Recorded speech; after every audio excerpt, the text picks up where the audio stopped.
পুরো দমে কিন্তু শীত চলে এসেছে। আর শীত চলে এসেছে আর ডালের বড়ি খাবো না তাই কখনো হয়? আমরা থাকি গ্রামে।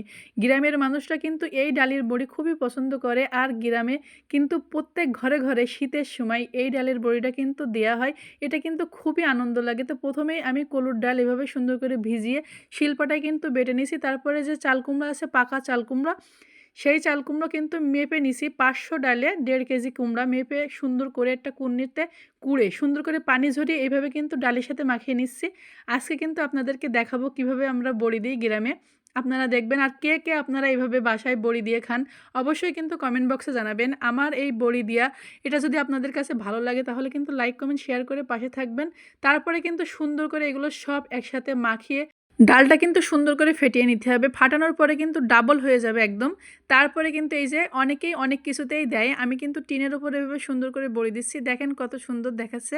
আপনারা কে, কে এভাবে বাসায় বড়ি দিয়ে খান অবশ্যই কিন্তু জানাবেন। আমার বড়ি দেওয়াটা আপনাদের কাছে কেমন লাগলো সেটাও কিন্তু কমেন্ট বক্সে জানাতে ভুলবেন না।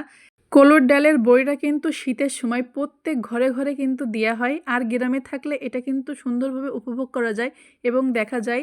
যারা শহরে থাকে তারা কিন্তু এই বড়ি দেওয়ার খাওয়াটা বুঝবে না, কারণ তারা বাজার থেকে কিনে খায়। আর গ্রামে থাকলে এই আনন্দটা পাওয়া যায়, কারণ নিজে হাতে বড়ি দিয়ে খাওয়া হয়।